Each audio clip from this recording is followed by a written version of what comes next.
Morning. ધોરણ 11 ના વિદ્યાર્થી મિત્રો, આપણે ગુજરાતીમાં જીભ હાસ્ય નિબંધ ભણવા જઈ રહ્યા છીએ. એ જીભ પાઠ એટલે કે હાસ્ય નિબંધ 2 વિડિયો લેક્ચરમાં ભણ્યા. હવે ઘણી બધી આપણે જીભની વિશેષતાઓ આપણને ખબર પણ ન પડે કે આહા, એક શરીરનું એક નાનું એવું અંગ જીભ આટલી બધી વિશેષતા ધરાવે છે. 2 વિડિયો લેક્ચર ઉપર માત્ર એકની એક શરીરનું અંગ જીભ ઉપર આપણે ચર્ચા કરી, વિશેષતા જોઈ. હવે આપણે આગળ જ્યાં અટક્યા થયા ત્યાંથી આ જીભ પાઠ શરૂ કરીએ છીએ. બીજા પ્રાણીઓ કરતાં મનુષ્યનું શ્રેષ્ઠત્વ તથા વિશિષ્ટત્વ એની જીભ છે. બીજા પ્રાણીઓ કરતાં મનુષ્યનું જે શ્રેષ્ઠત્વ છે એ જીભ છે. જીભ જો માણસ પાસે છે, ગાય પાસે છે, કૂતરા પાસે છે, ઘણા પ્રાણીઓ પાસે જીભ છે. આમ તો ઘણા નહીં, બધા જ પ્રાણીઓ પાસે જીભ છે એવો શબ્દ વાપરી શકાય. પણ મનુષ્યની જીભ કંઈક વિશિષ્ટ શ્રેષ્ઠત્વ ધરાવે છે. અન્ય પ્રાણીઓ કરતાં મનુષ્યનું મગજ વધારે બળવાન હોય છે. આપણું જે મગજ છે એ બીજા, મનુષ્ય પણ એક પ્રાણી છે, મનુષ્ય સામાજિક પ્રાણી છે. આ તમે વિજ્ઞાનમાં ભણીને આવ્યા છો. પણ મનુષ્ય એક સામાજિક પ્રાણી છે. બીજા પ્રાણીઓ કરતાં એની મગજની બળવાન શક્તિ વધારે છે,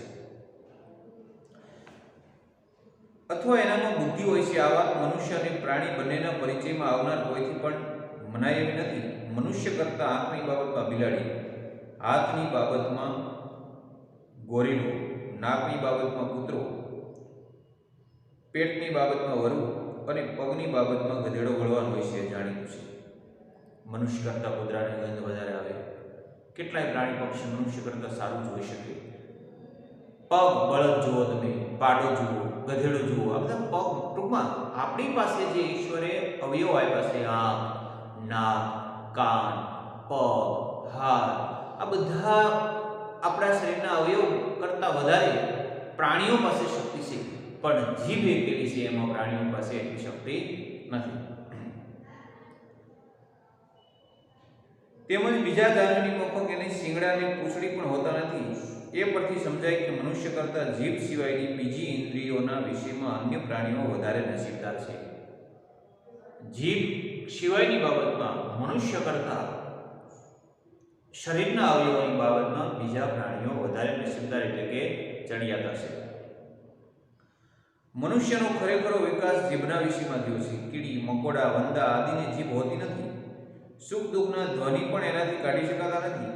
બિલાડા, કૂતરા આદિ વગેરે પશુઓના જીભ હોય છે, પણ એ માત્ર અમુક પ્રકારના ધ્વનિ કાઢે છે. અમુક જીવજંતુ એવા છે, કવિ લેખક કહે છે કે એની પાસે જીભ જ નથી. કીડી, મકોડા, મચ્છર, માખી, એ સુખનો કે દુઃખનો કોઈ અવાજ ધ્વનિ કાઢી શકતા નથી. હવે ગાય, ભેંસ, કૂતરા વગેરે પાસે જીભ છે, પણ આપણી જેમ, મનુષ્યની જેમ સ્પષ્ટ બોલી શકતા નથી. માત્ર અમુક પ્રકારના સિલેક્ટેડ અવાજો જ કરી શકે છે.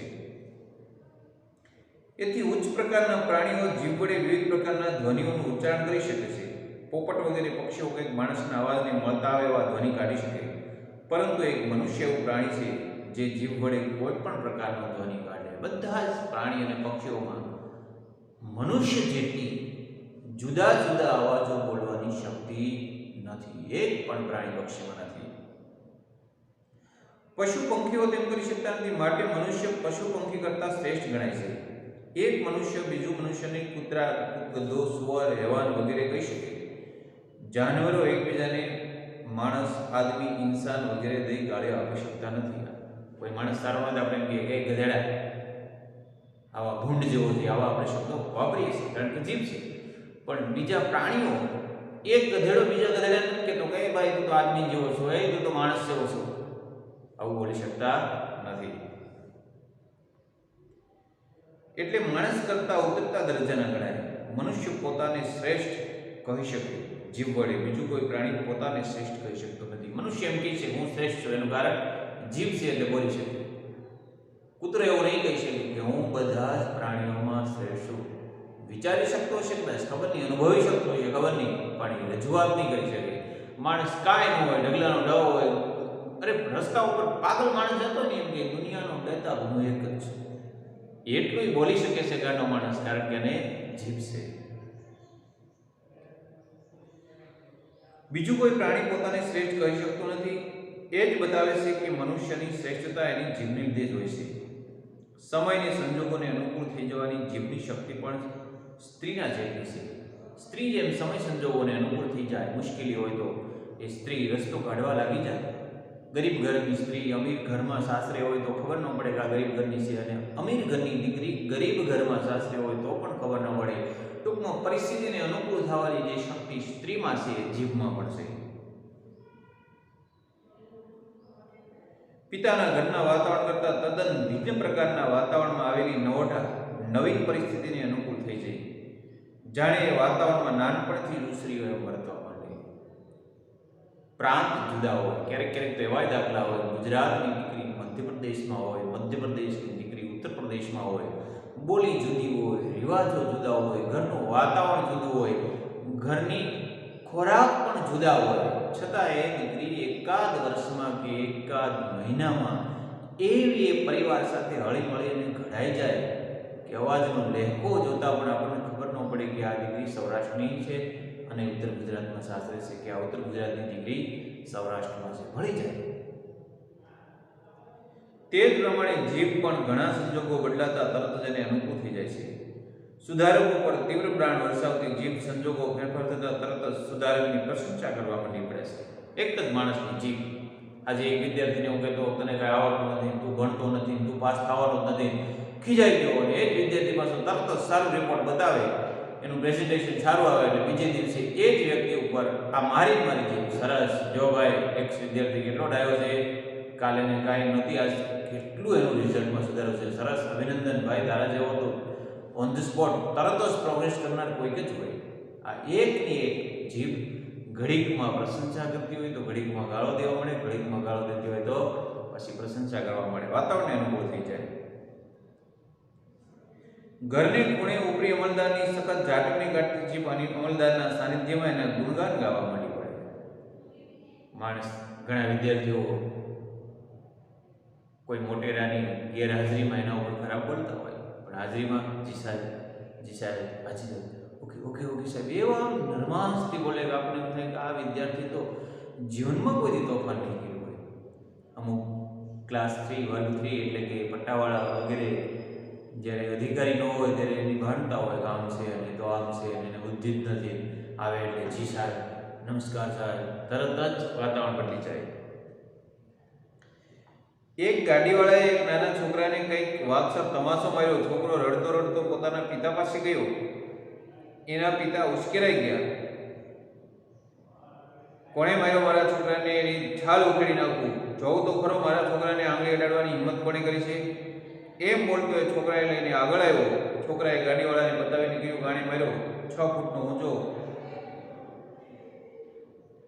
આખો પેરેગ્રાફ વાંચવાની કોઈ જરૂર નથી, હું સમજાવ્યું, ખૂબ સરળ છે. એકવાર એક રસ્તા ઉપર છોકરો જતો હતો અને એને ચાલવામાં કંઈ ભૂલ કરી એટલે ગાડીવાળાએ ઊભા રાખી એક તમાશો ગાલ ઉપર છોડી દીધો. છોકરાનો લાખ ચડા જેવો ગાલ થઈ ગયો. એના બાપા પાસે આવ્યો, રોતો રોતો, પપ્પા મને માર્યો કરતો.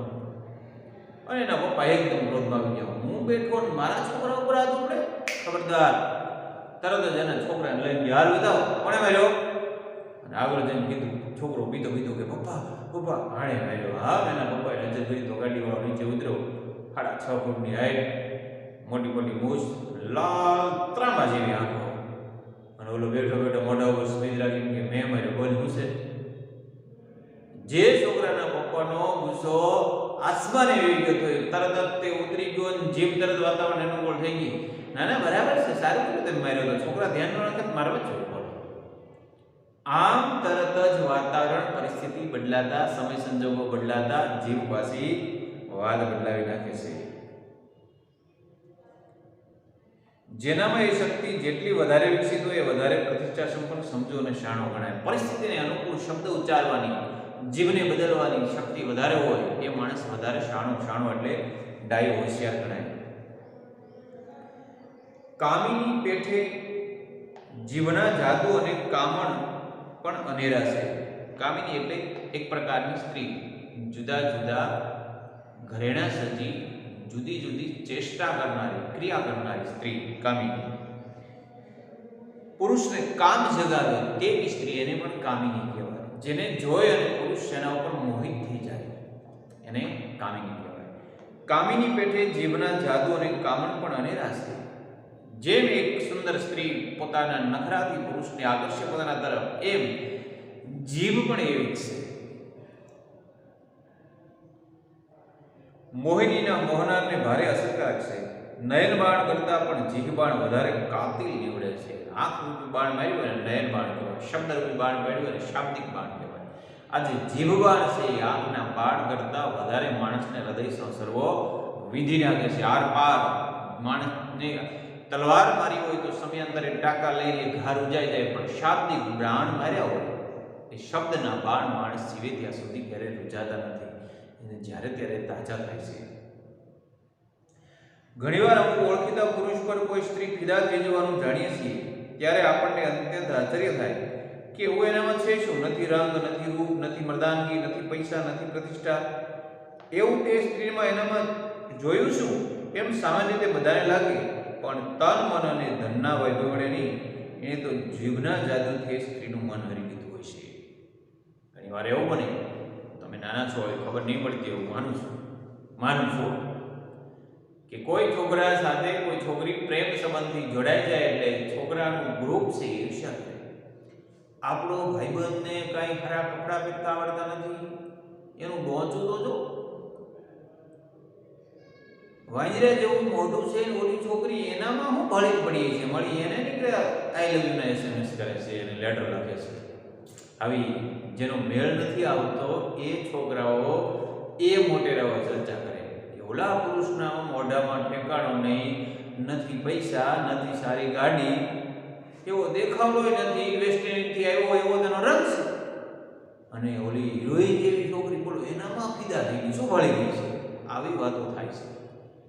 લેખક એનો જવાબ આપે છે, હું નથી આપતો, કે એના જીભના જાદુથી મોહિત થઈ ગયું છે. ઘણા પાસે એવા શાબ્દિક બાણ હોય કે એના તરફ સ્ત્રી આકર્ષાય જાય.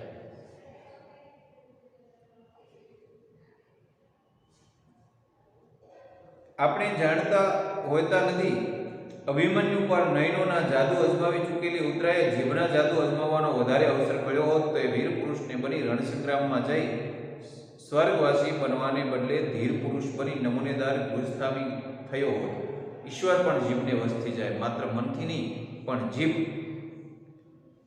વડે સ્ત્રોત ગાય ઈશ્વર પ્રાર્થના કરવી જોઈએ. તેનું કારણ પણ આ છે, શેષ નાગની 1000 જીભને લીધે જગત ગતિમાન રહી શક્યું છે, એના પર શયન કરનારને લીધે જ ઈશ્વર પણ જાગૃત છે.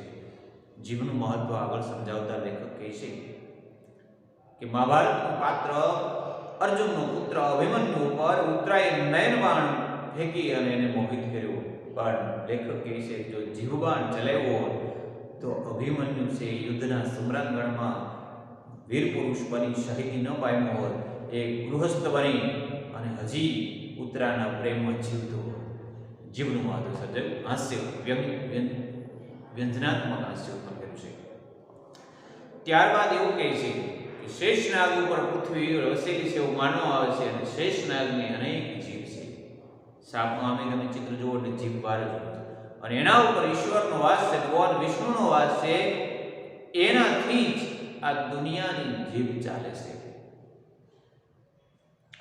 માણસ ઈશ્વરને પ્રસન્ન કરી શકે જીભથી. આપણે બોલી યા દેવી નમામિ સમિશાન નવ નિર્વાણ રૂપમ વિભુયાપકમ બ્રહ્મેદમ સ્વરૂપમ અજમ નિર્ગુણમ, જે કાંઈ આપણે શ્લોક બોલતા હોય, ઓમ ભૂર્ભુવઃ સ્વાહા તત્સવિતુર્વરેણ્યં ભર્ગો દેવસ્ય ધીમહિ ધિયો, આવા અનેક અસંખ્ય તપોબળવાળા માણસો હોય, જે ઋષિમુનિ જેવા હોય, સતત એક પછી એક શ્લોક જ બોલતા હોય.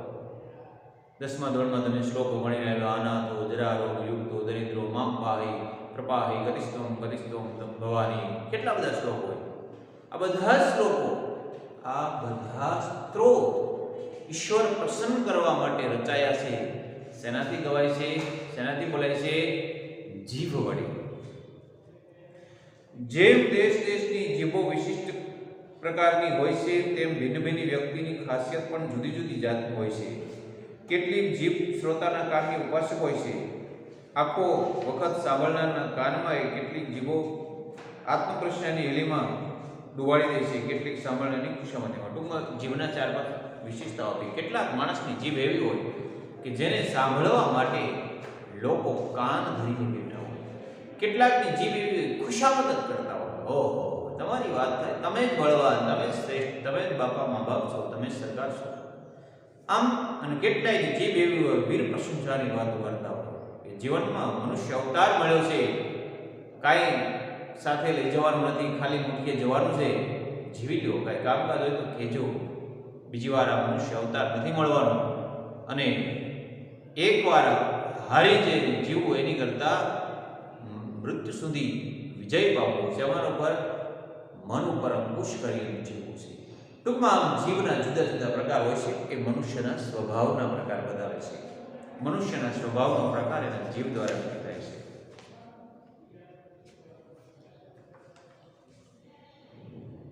કેટલીક જીવો સ્ત્રી મુખ જોઈને વાચાળ બને છે, અન્યથા મુખ થઈને રહે છે. કેટલીક જીવ એવી હોય પુરુષની કે જેવું લાલ લુગડું એટલે કે લેડીઝ સ્ત્રીને મારે એટલે બોલવા શરૂ કરતી. આ સ્ત્રીની સામે ન બોલે, વાત બીજા પુરુષ સાથે કરે અને એનું સ્ત્રીનું ધ્યાન ખેંચાવે. કાલ હું મહુવાથી ઘણા ટાઈમે લગભગ 10-12 વર્ષ પછી સરકારી બસમાં બેસવાનો તક મળ્યો. મહુવાથી ભાવનગરની બસમાં બેઠો. આપ બધાને ખબર છે કે રસ્તો એટલે તો અદ્ભુત, ચકડોળમાં બેઠા હોય એવો અનુભવ હતો. છેલ્લી સીટ ઉપર જગ્યા મળી.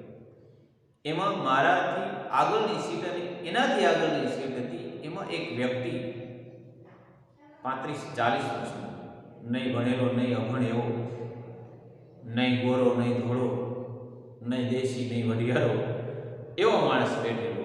અને તદ્દન સામેની સાઈડમાં વધારે પડતી બેનો દીકરીઓ હતી. એટલે ફોન એને આવે એટલે જોરથી શરૂ કરે, હા હું ભાવનગર જાઉં છું. આમ ધ્યાન બેનો આપો, હા હા હું જાઉં એટલે પૂરું થઈ જાય. અરે 5 લાખ હું 25 લાખ જોતા હોય તો આપી દો. મહુવાથી મેં જોયું ઉધેલ સુધી એને 10-15 મિનિટના અંતરે જ્યારે ફોન આવે ત્યારે બિનજરૂરી ફોનમાં વાતો કરી અને બહેનોનું ધ્યાન પોતાના તરફ ખેંચાવા માંગતો હતો, હું જોતો હતો. આવું બધાએ નિરીક્ષણ કર્યું છે. હું મેં કોઈ નમૂનેદાર નથી, પણ એની જે મને ખબર હતી કે આ વધારાના જે શબ્દો એને ફોનમાં ન કહેવા જોઈએ, જરૂર પણ નથી, પણ એ એની તરફ લોકોનું ધ્યાન, ખાસ કરીને સ્ત્રીઓનું એની તરફ ધ્યાન ખેંચાવવા માટે જુદા જુદા શબ્દોનું ઉચ્ચારણ કરતા હોય છે. સ્ત્રીઓને ભાળે એટલે મોટે મોટેથી બોલે, પ્રેમ વચનો બોલે, વાત પુરુષ કરે પણ સ્ત્રીને આકર્ષવા કરે. એક આંખ પુરુષ સામે હોય ને બીજી આંખ જીભ સ્ત્રી તરફ ખેંચાયેલી હોય છે. આ વાચાળ જીભ છે એ સ્ત્રીને પોતાના તરફ મોહિત કરવા માટે ઉપયોગ કરતા હોય છે. બીજાના મનના વિચારની વાહક હોય છે. તો કેટલીક જીભ કાતરનું કામ કરે છે, કેટલીક સોયની ગરજ સારે છે, કેટલીક નેતરની સોટીનો ખ્યાલ આપે છે, તો કેટલીક બહુવ્રીહી સમાસ પેટે અન્ય પદ પ્રધાન હોય છે. બહુવ્રીહી સમાસની વ્યાખ્યા છે અન્ય પદ પ્રધાન, બીજું પદ પ્રધાન. એટલે કે બીજાને મહત્વ આપવામાં જ એની જીભ હંમેશા શું કહેવાય, રસમગ્ન રહે છે. જીભને આપણે લૂલીનું અભિધાન આપ્યું. અભિધાન એટલે નામ. માણસને કહેવત છે ભાઈ જીભ લૂલી છે ને હાડકું નથી, ગમે એ તરફ પડી છે, આવું નામ આપી દીધું છે. લૂલી હશે તો ઈશ્વર કૃપા પામેલા પંગુના જેવી હશે, આંખો ગીરી ઓળંગી શકે છે. આંખો ગીરી. જગતમાં જે કાંઈ થાય સારું, નરસું, આનંદ, કંકાસ, આત્મશ્લાઘા એટલે પોતાના વખાણ, ખુશામત, વિવાહ, વર્ષી, માનવી, તંદુરસ્તી એ બધા મોટે ભાગે જીભને લઈને થાય છે. સિદ્ધાંત તરીકે જીભ પર અંકુશ રાખવાની શક્તિ મનુષ્યમાં છે, પણ ખરી રીતે જોતા સત્તા હેઠળ દબાઈ જાય છે. સમાજ, ધર્મ અને કાયદાની રૂએ પુરુષ સ્ત્રીનો સ્વામી છે, પણ વસ્તુ એ સ્ત્રીનો ગુલામ હોય છે તેમ વર્તે છે. એ જ રીતે જીભના તાબામાં રહે છે. એવી તંદુરસ્ત એની નીતિ, એનો વિવેક, એનો ધર્મ, એનું આખું જીવન એના જીવનને આધારે વિચે છે, વણસે છે મનુષ્ય એટલે જીભ. ટૂંકમાં જીભનું વર્ચસ્વ વધારે દર્શાવતા લેખક કહે છે કે જગતમાં જે કાંઈ સારું, નરસું, લગ્ન, પ્રસંગ, વિવાહ જે કાંઈ થાય છે, ખૂન ખરાબા, યુદ્ધ, સરસ મજાના કાર્યક્રમો, આ બધા પાછળ જવાબદાર મનુષ્યની જીભ જ છે. જીભ જ આ કાર્ય કરે છે. જીભ વિનાશ પણ નોતરે છે. લૂલી જીભને લૂલીનું નામ મળ્યું, પણ લેખક કહે છે કે લૂલી છે તો એવી હશે કે અરુણિમા એક પગે લૂલી હતી પણ એણે એવરેસ્ટ સર કર્યું. એમ જીભ છે એ મનુષ્યમાં સર્વસત્તા ભોગવનારી છે, ભલે મનુષ્ય એને લૂલીનું નામ આપ્યું. મને લાગે છે કે ઈશ્વરે આ માનવ યંત્ર ઘડ્યું પણ ક્યાંક તે બહુ ઉતાવળ કરી હશે ક્યાં તો યંત્ર ઘડવાનો જાજો અનુભવ નહીં હોય, થઈ શકે એવી કેટલીક સગવડ એણે કરી નથી, સ્ક્રૂ મૂકવાને બદલે કેટલીક વસ્તુ એણે એમને એમ જડી દીધી છે. જીભને ધારીએ ત્યારે મોંમાંથી છૂટી કરી શકાય એવી રચના કરી હોત તો કેટલી સગવડ થાત. નાટક, સિનેમા અથવા સભામાં પ્રેક્ષકો શ્રોતાઓ પોતાની જીભને વધારે પડતો ઉપયોગ કરી બીજાને દખલ કરે છે. તેના બદલે સૌને પોતાની જીભ બહાર જુદી જુદી ડબ્બીમાં મૂકી સભાસ્થાનમાં દાખલ કરવા આવો હોત. નાટક, સિનેમા તથા સભામાં આપણે કેટલા વધારે આનંદદાયક લાગત. તેમ આખો વખત બોલ કરી કંટાળો આપનાર વ્યક્તિને મળવા જતા જીભ એના મોંમાં નથી, ચોપડી કે કબાટમાં છાંટી એમ કરી છે. ટૂંકમાં સમજાવી દઈશું, વાંચવાની જરૂર નથી. લેખકે હાસ્ય ઉત્પન્ન કરવા લખ્યું છે કે ઈશ્વરે માનવનું યંત્ર જ્યારે બનાવ્યું, આ માનવની મૂર્તિ કંડારી, ત્યારે આ જીભને ગળા સાથે જોઈન્ટ કરી એ થોડી ભૂલ કરી. ઈશ્વરને આ માનવ બનાવતા આવડતું નહીં હોય અથવા પહેલી વાર માનવ યંત્ર બનાવ્યું છે. ખરેખર જોઈએ કે ઈશ્વરમાં બુદ્ધિ હોત તો જીભને અહીંયા સ્ક્રૂ મૂકેલા હોવો જોઈએ. દાખલા તરીકે પિક્ચર જોવા જવાનું છે તો અમુક પાછલી સીટે બેઠા સીટીઓ જ મારતા હોય, આમ કરતા હોય, આપણને ખલેલ પહોંચાડે. એટલે કે સિનેમાનો માલિક હોય એ કાયદો જ ઘડત કે ચાલો ટિકિટ મળી ગઈ, લાઈનમાં ગોઠવાઈ જાઓ. આટલો દરેકને પોતપોતાની ડબ્બી નંબર આપી દો અને દરેકે પોતપોતાની જેબ સ્ક્રૂ ખોલી અને ડબ્બી મૂકી સભાખંડમાં ટોકીસમાં કે લગ્નમાં આવવાનું. કાંઈ બોલાવોલ તો ન કરે કે ઈશ્વરે આવી રચના કરી હોય કે જરૂર પડે ત્યારે તોફાની વિદ્યાર્થી હોય, વાતો કરતો હોય, ગણગણ તો હાલે મને શું બધા તારી જેબ ડબ્બી પૂરી બહાર મૂકે, એવો શાંતિથી બે બીજાને ખરે જ ન પહોંચે. કે આવી જો રચના ઈશ્વરે માનવ દેહમાં, માનવ યંત્રમાં કરી હોય, સ્ક્રૂ મૂક્યા હોય તો ઘણું સારું રહે. આ વાત કરી છે. બળવાખોર ભાષણ કરનારાઓને કોઈ પણ દેશના સરકાર કેદમાં પૂરી એને બદલે તેની જીભ જપ્ત કરી પોતાની સુરક્ષિતતા વધારે સારી રીતે જાળવી શકે. કદાચ કોઈ વાર જીભની અડલાબડલી થઈ જાય પણ એમાં કંઈ નુકસાન ન થાય, ઉલટો ફાયદો થાય. બાળકની કોઈ વૃદ્ધની જીભ આવી જાય, જીભને બાળકની ટૂંકમાં સમજાવું, કોઈ માણસ એવું હોય કે એનું ભાષણ બળવા પર હોય, એ બોલેતા યુદ્ધ શરૂ થઈ જાય, એની ઉપર સરકાર લગામ લગાડવી કે એને ક્યારેય સભામાં બોલવાનું નહીં. જો માનવ દેહમાં ઈશ્વરે એવી રચના કરી હોત કે જીભ અલગ કરી શકાય તો બસ સરકાર કાયદો ગાલે ભાઈ તું જ્યારે કોઈ પણ માણસને ઉશ્કેરે છો, દેશ વિરુદ્ધ પ્રવૃત્તિ થાય છે અથવા આતંકવાદીઓ ઉત્પન્ન થાય છે, તારી જીભ કાયમ માટે સરકાર જપ્ત કરી લે, જીભને જેલમાં પૂરી દેવાની, માણસ છૂટું. ક્યારેય ઉશ્કેરણી જાણ ભાષણ કરી શકે નહીં. માણસોમાં આવેશ ઊભો કરવાનો જવાબદાર પાત્ર જીભ છે. એ જીભ જ અંકુશ થઈ જાય, અંકુશ નહીં સાવ મોઢામાંથી કાઢી મૂકી દેવાની, એ ગેર સાબિત થાય. બીજી વાત તો આવા માણસોની જીભો કાઢીને પાછી દેવામાં ક્યારેક બદલાઈ જાય તો શું થાય, તો એ કે સારું થાય. વૃદ્ધની જીભ ક્યારેક બાળકના મોઢામાં આવી જાય તો બાળક છે કાલું ઘેરું બોલવા મળે, વૃદ્ધની જેમ પીઠ ભાષા બોલવા મળે. અથવા બાળકની જીભ વૃદ્ધના મોઢામાં આવી જાય તો વૃદ્ધ પણ સરસ મજાનું કાલું શરૂ કરી દે. અથવા ધર્મભેદ છે, હિન્દુના મોઢામાં મુસ્લિમની જીભ આવી જાય તો યા રહીમ, યા અલ્લાહ એ શરૂ કરી દે. અને એ જ મુસ્લિમ પાછો તો હિન્દુની જીભ આવી ગયો તો શ્રી રામ, જય રામ, જય જય રામ. ખ્રિસ્તીની જીભ બીજા ધર્મમાં આવી ગયો, બીજા ધર્મની જીભ ખ્રિસ્તમાં આવી ગયો તો ઈશ્વર અલ્લાહ તેરે નામ સબકો સન્મતિ દે ભગવાન, હે ઈશુ, હે અલ્લાહ, હે ઈશ્વર. અમુક ક્યાં કોણ કઈ ખબર જ ન પડે, ધર્મના વાડા આપવા આપી ખાઈ જાય. બસ જે ધર્મજનોની માણસો હોય એટલું જ કામ કરવાનું હોત કે હિન્દુ ધર્મજનોની હોય તેની જીભ કાપી મુસ્લિમને ચડાવો, મુસ્લિમની કાપી હિન્દુને ચડાવો, એની કાપી ખ્રિસ્તીને ચડાવો, એની કાપી પારસીને ચડાવો, જૈનને ચડાવો. ટૂંકમાં બધી જીભો ભેગી કરી અને જુદી જુદી આપી દેવાની. એટલે જે આ ધર્મના આવેશો છે, ધર્મના આવેગો છે એ આપોઆપ શમી જાય. આ જીભથી જ થાય છે.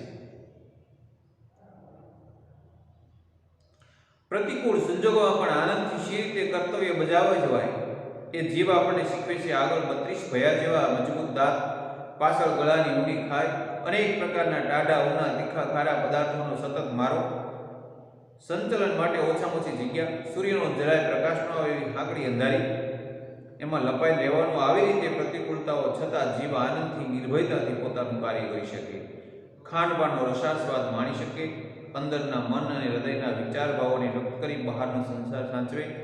અને સુખી થવું હોય તો મનુષ્ય સંસારમાં જલકમલવત નહીં પણ મુખ જીવત રહેવું એવું સાંભળે, એનો ઘેરો અને ગૂઢ બોધ વગર બોલે સંભળાવે. કે જીભ કેવું અનુકૂળ પરિસ્થિતિમાં એ રહેવાનું શીખી જાય. 12-32 ભૈયાઓ મજબૂત, જરાક હલ્યો હોય તો કચક ઘાટ નાખે, પાછળ ગળું મોટી ખાય, હાવ થોડીક જગ્યા, મોઢું બંધ, સૂર્યપ્રકાશ મળે જ નહીં, છતાં જીભ આનંદથી જીવે છે.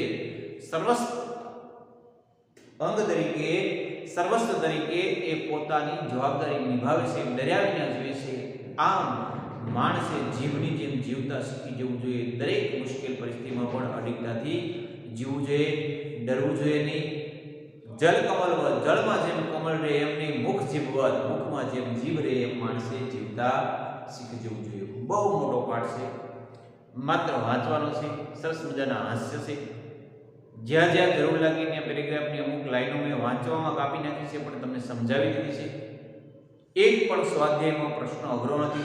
દરેક વિદ્યાર્થી મિત્રો આ પાઠ ધ્યાનથી વાંચજો, સ્વાધ્યાય પાકી બુકમાં લખજો અને આના ઉપરથી એક શીખજો કે જીભ જેમ મોઢામાં રહે એમ જીવન જીવતા સમાજમાં શીખી જવું. સંદેશ ઘણો લેવા જેવો છે જીવનલક્ષી.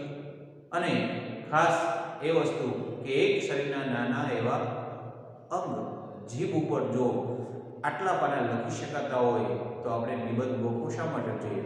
કોઈ પણ ટોપિક ઉપર આ રીતે જો આપણે લખવા ધારીએ તો 200 શબ્દની અસંખ્ય શબ્દોમાં આપણે લખી શકીએ. અહીંયા આપણે ધોરણ 11 વિષય ગુજરાતીમાં જીભ પાઠ ત્રીજા વિડિયો લેક્ચરમાં પૂરો થાય છે. સ્વાધ્યાય ફરીવાર કોર્સ પાકી બુકમાં વ્યવસ્થિત લખજો. અસ્તુ. આભાર.